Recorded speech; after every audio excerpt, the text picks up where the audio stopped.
row, and he is doing his front row duties of making me feel seen and heard. Welcome to all who are here. Welcome to all who are joining us online, wherever and whenever you may be doing so. I am tremendously pleased this morning to introduce and to welcome to you the Right Reverend Bishop Suffragan of the Diocese of West Texas, Angela Cortiñas. You became the Bishop of West Texas just this year in the spring, but prior to that, served at St. David's in Austin, and before that in College Station, so she knows our diocese well. She is a friend in ministry to us for some time, and this Sunday is her first time to come to the Cathedral to preach and to teach in conjunction with what is, in communicating beforehand, both an opportunity to speak into the season of Latino Hispanic Heritage Month, but also to give us an update on the ministry of our siblings in Christ in the Diocese of West Texas, all of which overlaps quite well. Yes, it does. So we're delighted that you're here, and please give a warm welcome to Bishop Cortiñas.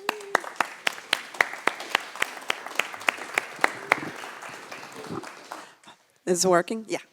So good morning. Thank you. He sort of gave a good background. I did come from the Diocese of Texas. Before that, I was in Southeast Florida, and I served at 2 churches there.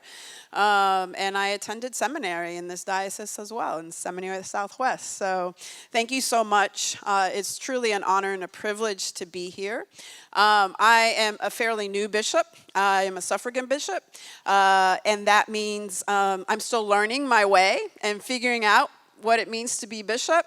I think I mentioned it in my sermon that when I was elected, I was sort of very surprised that I got elected because I was the first outside of that diocese to be elected within that diocese. If you know anything about West Texas, they really raise up people from within.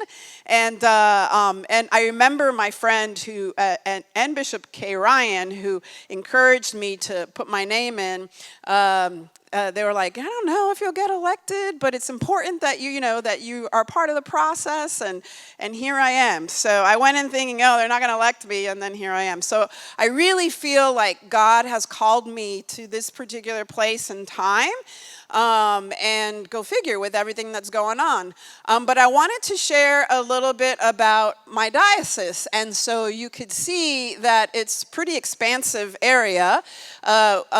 We cover really starting from just south of Austin, from Buda, all the way down to the coastal bend over here, and up towards the very end of Texas, and then along the border we have approximately 500 miles of border that we cover as well, and then as far west as Del Rio and Sonora and Fort McCavert. So just to show you a little bit about what the area is. Unlike the Diocese of Texas, where there's I think now 5 bishops that cover different regions. We are just 2 bishops, the diocesan bishop and myself. And the way we do visitations is that we just alternate every year. So the idea is that every congregation will get a visit from a bishop every other year. So you get a visit every year. You just get a different bishop every other year.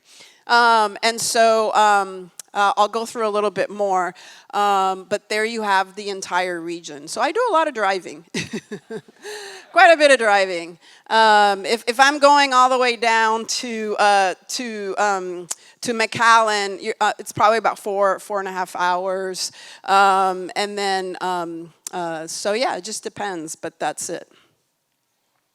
This sort of shows the original division back in the day of Texas. But that gives you an idea. And people always say, well, why is it called West Texas if you don't have all the way far west? It's probably south central Texas more than anything.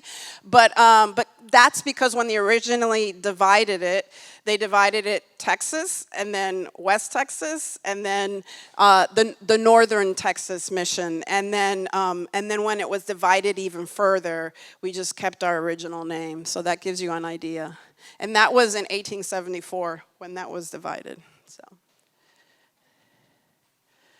Okay, so we've got 87 congregations in the Diocese of West Texas. We have 26 schools. And we have 3 camps and conference centers.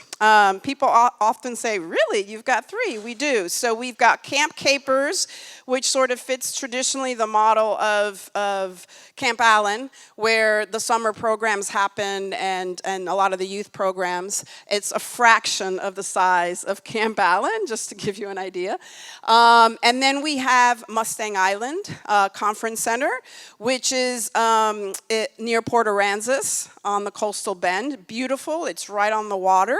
And then we have a third, and that's actually in Colorado. It's called Duncan Park. So that was gifted to the diocese. I don't know the details behind that. I'm still learning all the history. And I'm actually headed to Duncan Park for the first time this coming, actually tomorrow. So it's actually a seasonal camp. It's only open during the summer months, so it opens around May, and then it closes in October, mid-October. And so we're going up to actually shut it down. I get to take a look at it. And then we have a vehicle there that we're driving back to the diocesan center. And so it's a small camp that takes a small group of people, and it's sort of like an adventure camp. So they do some climbing and some hiking and that kind of stuff there. And I hear it's beautiful, and I can't wait to see it. We have Good Samaritan Community Services, which is an outreach not unlike Buen Samaritano that you guys have in Austin, Texas. It's very similar. It's sort of parallel to that, providing services, particularly to Latino community in San Antonio.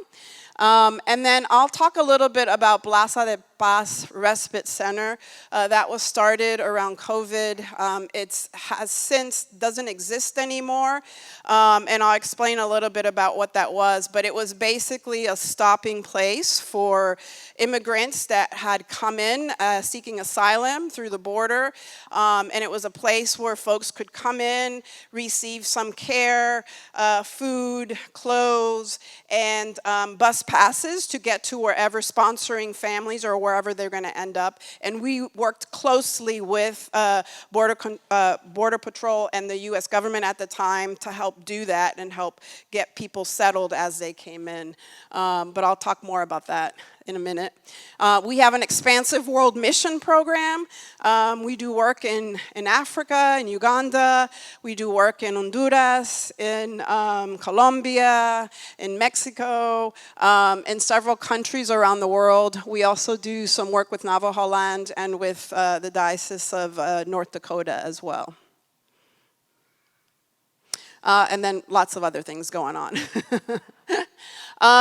This sort of just puts into light some of the things and vision that we have in terms of our core values. Obviously, faith, scripture, prayer, sacramental worship.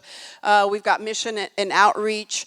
And these are some of the things that I was particularly excited when I joined the Diocese of West Texas, is the bishop's commitment, not just to Latino and immigration ministries, but he had put together a church planting task force, and I'll get into some specific numbers, but that corridor between Austin and San Antonio is one of the fastest growing areas in the U.S. And we actually have a very successful church plant that was started about 5 years ago by my seminary mate, Beth Wyndham. It's St. Nicholas in Blue Verde. And this past year, it grew by 47%. It's probably in a couple years becoming a parish, but it's an amazing church, and it's doing fabulous work there in Bulverde, which is sort of just north of San Antonio. He put together a diaconate study group for whatever reason, and we haven't been able to figure out the history, but for the diaconate went away in West Texas, and he put together a study group. That study group has determined that they do want to bring back the diaconate, and the hope is that that process will open up. It's open up now, and we'll hopefully sending our first deacons to the Iona School in the fall of next year, so in the fall of 2026. So that's really exciting news. And then on top of Latino ministries, so we've been doing Latino work in the diocese, but there's never been like this focal point where they actually put money and resources towards it. And so starting with me, they've actually done that. They've hired a director of Latino and Immigration Ministry. She reports to me. And I'll get into further about what are some of the outcomes and things that we're looking to do as part of that in the diocese. We have a mental health commission, a racial reconciliation, and then small church. I'm going to show you how the majority of our churches in our diocese are small rural churches, and so we actually have a canon for small church ministry that is focused specifically on that as well. All right? So in this area in 2016, there were 7,600 new home starts, and in the first 3 quarters, not even the first full year of 2024, there were 17,751. So now you see why we're looking at church plants. When you look at the early history of the Diocese of West Texas, it was about really going out into the frontier and planting churches, and he's really sparked that sort of early movement to do the same thing. What we know is that the church, when they planted churches, I think we got comfortable and didn't really focus on like church growth per se and planting new churches. And since then, the demographics of the entire area have changed. People have shifted and moved around. And so this is where the growth is happening, that corridor on I-35. And then in the past 3 years, the population in that area has grown by 500,000 new residents, just to give you an idea. All right. So the other thing that we did is really look at some of our congregations. Congregations with 50 members or less, or average attendance on a Sunday, that's about more than half of our congregations. So 47 out of the 87 are pretty small churches. And then congregations with 51 to 100, that's about 20 of our 87. Congregations with about 100 to 200. So really we look, 200 is what we call transitional sized churches. So they're churches that are good, usually can't afford more than one sort of pastor or priest in charge, but usually like to function like program churches, so they're pretty active and engaged. And then congregations with between 200 and 300, we only have 3. And then congregations with over 300, we have about 3. So you can see why our focus has really been on that small church ministry. Just because a church only has 50 in attendance doesn't mean they can't do amazing work in the communities in which they are. And so that's why we brought Reverend Canon Layla King in to really focus on that. And she's doing amazing work with small churches right now in our diocese. So there you go. This is an old sort of map. Like I said, I'm Bishop Suffragan. This is Bishop David Reed. He got elected about a year and a half before the election was started for me. So I was elected in October of last year. The 19th will be the official day that I got elected. And I had a pretty good gig at St. David's. And I loved it. I was sort of planning my retirement as I was there already. And and God had other plans. And so I really wanted to know who this guy was that I was going to work for and work with. And God knew what he was doing. We are a perfect match in terms of coworkers. We did an Enneagram, and he's a 5 and I'm a 2. So we really sort of are really well positioned with each other. And he's got my back, and I know I have his, so I feel really blessed to be with him. We think a lot alike, which is good, and I agree with his vision and where he's taking us. So. We are in Hispanic Heritage Month, and again, thank you for having me here. As being right now the only really active, non-retired Latina bishop in the Episcopal Church, yes, that is true. The former one was Griselda, who was a retired bishop of Cuba, who is now an assistant bishop helping out part-time in Florida. But I've been invited to do a lot of speaking and preaching engagements, particularly this past month. So I was able to preach at the House of Bishops. It was in the DR, in the Dominican Republic, so I was there and I preached there. That was intimidating. And then I got to preach at the Seminary of the Southwest, at my alma mater, last week, and now I'm here today. So thank you for that opportunity. I don't know why they put those pictures there. Just so you understand, the Diocese of West Texas does not have a cathedral. I don't know if you knew that. We have this place called Bishop Jones Center, and it's an amazing facility with about 19 acres of these beautiful trails, from what I understand, I think we had a cathedral for like 3 years. One of the early bishops came in and they decided to set up a seat at St. Mark's in downtown. And that when the next bishop came, they got rid of that. The plan was to develop a cathedral in this property. And so when you go and you see the building where the administration building is, there's these steps that come up out of the building but go nowhere.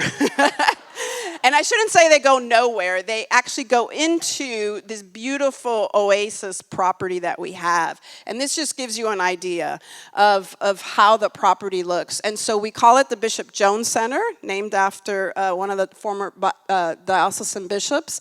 And they just decided that we were not going to have a cathedral, that this really sort of matches the culture and the feel and the relational sort of aspect of this diocese. And so we've created this beautiful space that has some apartments, it has great meeting centers, that's open to not just the community, but to the diocese to use. So if people want to come and do a retreat there, they can at no cost. And it's in a beautiful area of San Antonio too.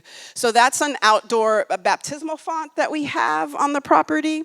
And this is sort of the entry gate.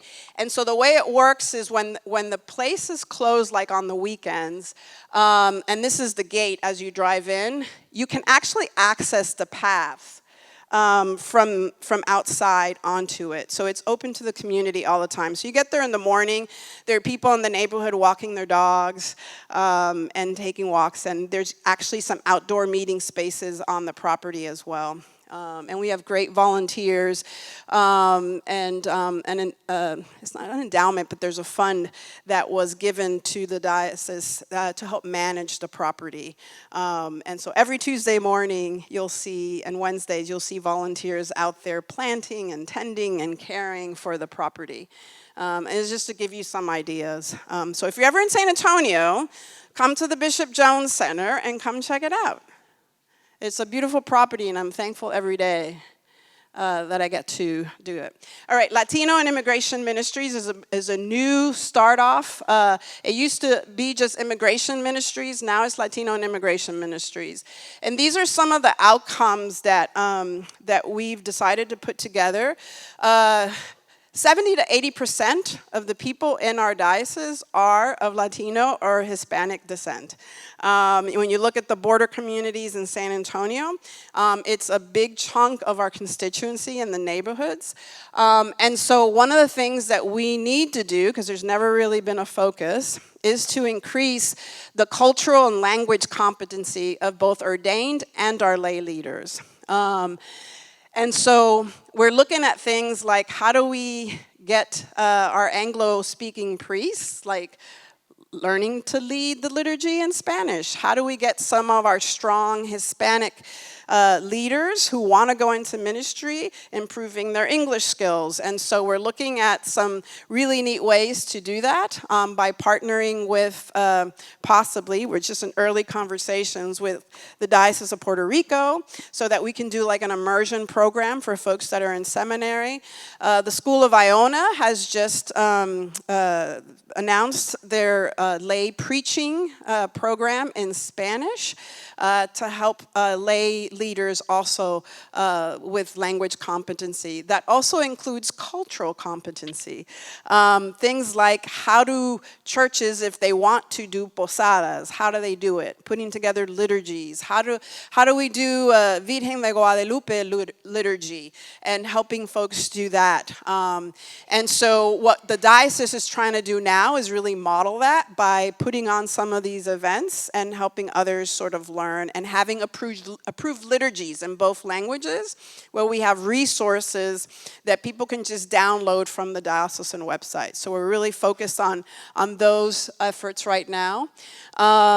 We're also trying to create opportunities for education and advocacy and outreach for immigration. So one of the things that we are starting, and I spoke a little bit about it in my sermon, is a court accompaniment program. So what we're finding is that there are judges who have moved, given the situation and what's happening now, they've moved a lot of the court cases so that they can see their folks online. But there's a couple of judges who haven't. And so, and what happens is these immigrants will come up to the courthouse. We have people that are there that will help them with information around, okay, what time is your court case? What's your name? We'll look it up. If they're online, we'll let them know. We'll tell them where they could go, because usually there are appointments within 20, 30 minutes of where they can do that appointment in the community. Maybe it's a Starbucks, maybe it's the church down the road, where they can sign on to their, they can't do it from their car. So they have to do it from a place. And then for folks that have to be in person, we're making sure we get all their contact information so that if they are detained, we can make sure that their family is notified. And then we are entering with them so that we can document what happens, pray with them, offer pastoral care. And what we've heard from other dioceses who are doing this is that when they're accompanied by a clergy person, they tend to be treated better. And I know that's terrible to say, but that's just a reality of it. And really the ones who are being detained are the ones that are coming in. And these are, just so you know, these are folks that are documented. This guy was from Venezuela. He had a work authorization. He had moved to Portland, Oregon, and he was working out there, came in here because that's where his meeting was, and was so nervous. I mean, he was so scared.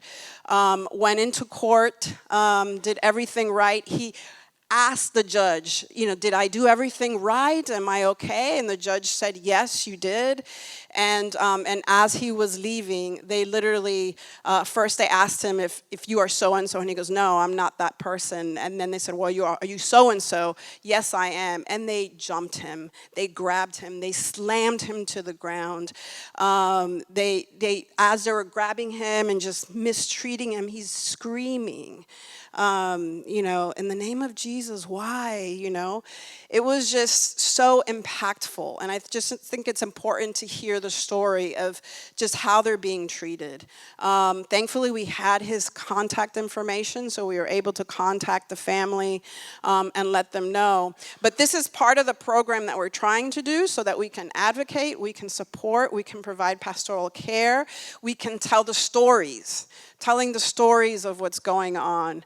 And so that's part of what we're starting right now is this program. So we've been monitoring to date.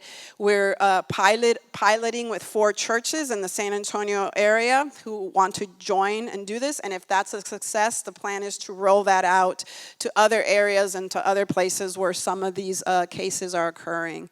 And then finally, really helping all of our churches become more welcoming to Latinos as well. So being able to go in and sort of just walk through spaces and say, like, is this a space that is visually welcoming to Latinos, right? Is there images of people that look different than Anglo? Is there an image of the Lady of Guadalupe? Is there signage in Spanish, particularly depending on where they are, to help them feel like they're seen? And so these are some of the things that we're doing, all right? Just so you know, we've been doing some of this work for 5 years, and one of the things that we did is start Plaza de Paz, where we partnered with the U.S. government to provide a respite center where documented folks that had valid asylum cases as they were coming in would come to the center. So they would literally come on buses from border control, and it just shows that in Plaza de Paz how many people we served in 2024. Okay, so adults 4,690, children 2,032 in the total. These are the countries that we saw immigrants that were coming to our Plaza de Paz during that time, and these are the top 5 countries. Okay, that were represented. So Colombia, Honduras, Ecuador, Venezuela, and Nicaragua. And then this sort of shows you how it really exploded in 2023. Okay, so in 2023, we ended up serving a total of 14,033 people through Plaza. And then in 2024, when Biden had started the new asylum program, and they basically started this app where folks could, on the other side of Mexico, start to apply for asylum on that side, we saw a dramatic decrease. So at the beginning of 2025, it really was a trickle. We were getting a trickle of folks coming in. And then once the new administration started, they canceled all the grants that were helping do this work. And really, they've shut down the border. They're not taking really any asylum cases anymore through the border. So there was no one coming in, and so we were forced to close Plaza and sort of pivot what is going to be our work. So really we've shifted to do what we're doing now with the accompaniment program, as well as education advocacy work around the diocese, all right? So total served of immigrants that came in, 29,166, okay? These are just some of the pictures of the folks that we served that came in through Plaza. And what we saw was a lot of single moms with kids and a lot of families. This gives you an idea of some of the groups that came out to help. More people we served, just faces of the beautiful people and the diverse people we served. And then just to show you how much work we've done around trying to engage parishes, at the very beginning of 2020, we only had really 7 churches that were engaged doing active Latino ministry in the diocese. And in 2024, we had 45 churches. And that was really by going out to churches, educating people about what is actually happening in the border, what we do in the diocese. And so we were able to increase where half of our congregations were actively doing some type of volunteering or work in the immigration side, which, over half, 51%. My hope is that we increase that even more moving forward. All right. These are just some micro practice things that we're doing. We also do Spanish cursillos, and they're on 293, so we have an all-Spanish cursillo that goes on every year in our diocese. Some of the things that we've also done is we partnered with the Seminary of the Southwest, and we did a posada back in December of last year. And so that was a lot of great. The seminarians came and they volunteered and they did work at Plaza. And our hope is that this coming year we're also going to do another posada, and we're going to invite them to be a part of it. This shows just the seminarians and the work that they were doing. And then these are some of the plans for 2025 in terms of work around Latino ministries. We are doing a La Posada this year, and that's going to be in conjunction with the Seminary of the Southwest and with the Good Samaritan Center that I told you about. It's going to be at their facility. Our Advent our Advent and Lenten programs are going to tell stories about immigrants. I mean, if you know the story of Jesus and Mary, you know that Mary and Joseph had to travel, right, to Bethlehem to be counted, and then they had to leave to Egypt. So we're tying the story of Jesus really sort of having to migrate during his time with some of our Advent stories. So we're offering that, and the diocese is putting that together. And apparently there's folks have been hearing about it at the National Church, and they want to use it as well. So that's great news. And then we're putting together an Advent podcast where we're inviting immigrants to share their stories, and as part of that as well. So yeah. And that's basically it. So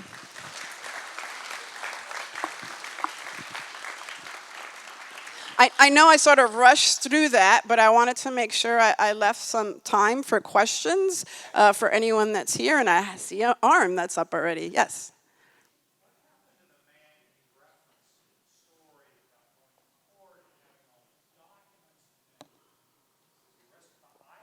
He was arrested and detained. So then what happened? So this is what's happening. Okay, so we were able to talk to the attorneys that were there and sort of figure out what's going on. And what's happening is that the new administration has set aside all this detention space, right?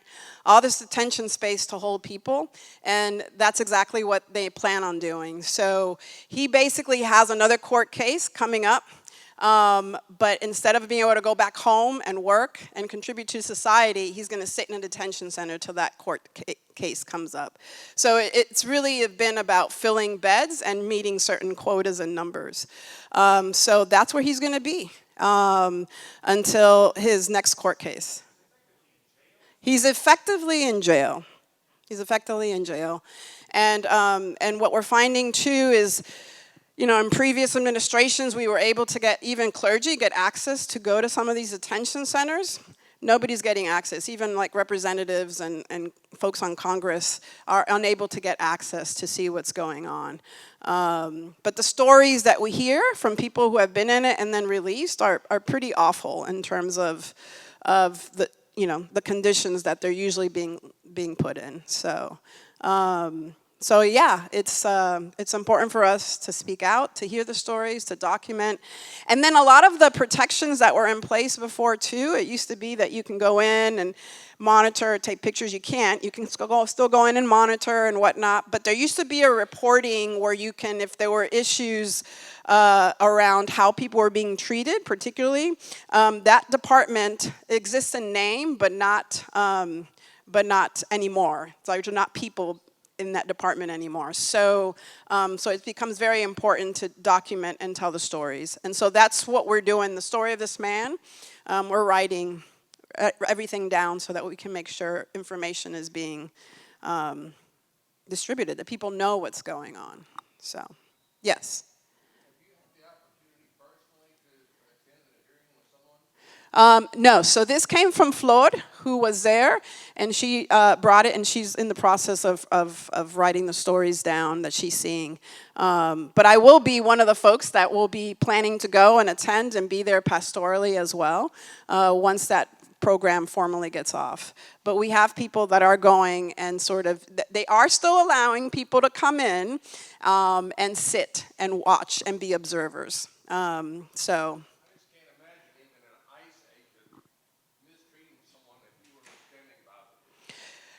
What we hear is that they treat people better, but we'll see. We'll see what actually happens once we show up. That's what we hear, that they tend to be treated a little bit with more dignity. But yeah, it's, I don't know if you guys have seen any of the videos that have been, but that is happening every day in the courts. It's awful. You know, like I specifically talk about our baptismal covenant, respecting the dignity of every human being, you know, and I was like, if you're going to do it, at least do it with human decency, right? And so Flor stayed, she watched everything, and then as he was leaving, she could see he had a nice shirt, it was all torn up, and the guy was, very distraught. For obvious reasons, yeah. Yes. I understand the current administration is now offering teenagers money to help. Yes. So, yeah, that teenagers, children actually, as young as 10 now, are being sent letters to self-deport and being offered money and plane tickets and whatnot to self-deport. So the key here is if we can get them representation, legal representation. And so if there are lawyers out there who want to give of their time and talent and do work, there's certainly opportunities to help have representation for especially the minors that they're going after now. Yes, a letter came out just recently from the bishops in the Methodist Church about this new movement that's happening now to detain, arrest, and go after unaccompanied minors now. Yeah, that's happening. So, yes. A memory. Do you want to share? I grew up in the Diocese of West Texas. I grew up in New Braunfels, and we did not have an Episcopal church, so every Sunday we went 13 miles to Seguin, to St. Andrews. At one point, Bishop Jones, the bishop of the diocese, called my father in New Braunfels, and asked if we would host John Thomas Canales from South Texas, from Brownsville, as I recall, who was speaking at the church in Seguin, because nobody in Seguin would have a Mexican come to dinner. And so Mr. Canales came, and he and my father remained friends all my dad's life anyway. And my sister, who was a sculptor, did a sculpture of St. Andrew. Obviously not a lifelike, but and gave it to the church after she had moved to San Antonio. And not long after it was put in the courtyard, it was decimated. And so I have wonderful memories, and I have some memories about growing up in a segregated town. Segregated meant there was a school, a Mexican school. Mm-hmm. Yeah. Yeah. Part of, I started at the beginning that I feel like God called me to this place and this time. And I really do feel that all this started at the very beginning of my tenure. And I told you my story, that I was a daughter of Cuban immigrants who sought asylum, just like some of these folks who came to this country. So my story is not that different. The only difference is my parents came in the 60s and they're coming now. Their story is my story. And so Yeah, I do think that I was called specifically. And I'll tell you, I can go to some of these small rural communities and I encounter racism, all the time. And little sort of micro comments of like, oh, wow, you speak and look like us. And I'm like, well, yeah, I was born in this country, but my parents were immigrants. They came from Cuba. They just, they look more European. Yeah. So, and so I just share that with you because I think by me telling my story and trying to connect it with the stories that I'm encountering is to show that it's not that different. It's not that different. And that I have the wonderful privilege of doing what I do, and therefore also have the duty to speak up for those who are being marginalized and being mistreated. And so I'm going to continue to do that in whatever way, shape, or form. So thank you for giving me the opportunity to be here and to tell my story and to tell the story of what's happening in San Antonio and what we're doing to help address that. And feel free to reach out to me. It's suffragan@dwtx.org, or you can go to our website, and my information is out there too. But thank you. It's been a real honor and a gift to be here.